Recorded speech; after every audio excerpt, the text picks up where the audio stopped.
Hello ആർമീസി. അപ്പം നിങ്ങൾക്ക് BTS members എല്ലാവരും ഒരാളെ പ്രണയിച്ച അവരുടെ ഒരു റിയാക്ഷൻ എന്തായിരിക്കും എന്നുള്ള കാര്യം അറിയോ? ഇനി ഈ ഒരു കാര്യം നമ്മൾ സെപ്പറേറ്റ് ഗസ് ചെയ്യേണ്ട ആവശ്യമില്ല. കാരണം ഓൾറെഡി അവരൊരു വീഡിയോയിൽ അതിനെക്കുറിച്ച് എക്സ്പ്ലെയിൻ ചെയ്തിട്ടുണ്ട്. ഇനി ഈ ഒരു വീഡിയോയിൽ ആരം പറഞ്ഞത് എന്താന്ന് വെച്ചാൽ താൻ സ്നേഹിച്ച ആളെ ഒരിക്കലും വിട്ടുകൊടുക്കില്ല, പകരം അറ്റ് ദ എൻഡ് വരെ തൻ്റെ ആ ഒരു ചാൻസിന് വേണ്ടിയിട്ട് അദ്ദേഹം ട്രൈ ചെയ്യുന്നതാണ്. എന്നാൽ ഷുഗ പറഞ്ഞത് അദ്ദേഹം ഓരോരുത്തരുടെ പേഴ്സണൽ ചോയ്സിനെ റെസ്പെക്ട് ചെയ്യുന്നത് കൊണ്ട് തന്നെ ആ ഒരു പെൺകുട്ടിയുടെ ഡിസിഷൻ എന്താന്ന് വെച്ചാൽ അത് സ്വീകരിക്കുന്നതാണ്. ജെഹോപ്പ് ലവിൻ്റെ കാര്യത്തിൽ ഇമോഷണലി കുറച്ച് വീക്കായ കാരണം രണ്ടാളെയും ഭാഗം കേട്ട ശേഷം തീരുമാനം എടുക്കുന്നതാണ് പറഞ്ഞത് കേട്ടോ. ജിൻ പറഞ്ഞത് ആ ഒരു പ്രണയം തൻ്റെ ഫ്രണ്ട്ഷിപ്പിന് ബാധിക്കുന്നുണ്ടെങ്കിൽ അദ്ദേഹം ആ ഒരു പ്രണയം വേണ്ടാന്ന് വെക്കുന്നതാണ്.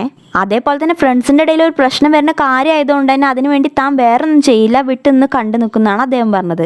ജിമിൻ പറഞ്ഞത് താൻ വേറെ ആരെങ്കിലും പ്രണയിക്കാൻ കണ്ടെത്തുന്നായിരുന്നു. അങ്ങനെയാകുമ്പോൾ ഫ്രണ്ട്ഷിപ്പ് നിലനിർത്തി തന്നെ വേറെ ആളെ പ്രണയിക്കാലോ എന്നാണ് അദ്ദേഹം പറഞ്ഞത്. പറഞ്ഞത് സ്നേഹിച്ച താൻ എന്നും കൊടുക്കുന്ന ടൈപ്പ് ആയതുകൊണ്ട് തന്നെ എല്ലാവരും എന്ത് ചെയ്യണതെന്ന് താൻ നോക്കി നിൽക്കും, എന്നിട്ട് തൻ്റെ ഒരു ചാൻസിന് വേണ്ടി താൻ കാത്തിരിക്കുന്നതാണ്. ഇനി ജങ്കുക്കും ആറമു പറഞ്ഞ പോലെ അവസാനം വരെ വിട്ടുകൊടുക്കില്ല, താൻ തൻ്റെ ലവിന് വേണ്ടി ഫൈറ്റ് ചെയ്യുന്നതാണ്. ഈ ഒരു വീഡിയോ ഒരുപാട് വർഷം മുന്നേ എടുത്തതായതുകൊണ്ട് തന്നെ അവരുടെ അപ്പത്തെ ആ ഒരു അഭിപ്രായമൊക്കെ മാറിയിട്ട് ഇപ്പോൾ വേറെ അഭിപ്രായം ആയിട്ടുണ്ടായിരിക്കാം. പക്ഷെ എന്നാലും അന്ന് അവർ പറഞ്ഞ അഭിപ്രായങ്ങൾ ഇതൊക്കെ ആയിരുന്നു കേട്ടോ.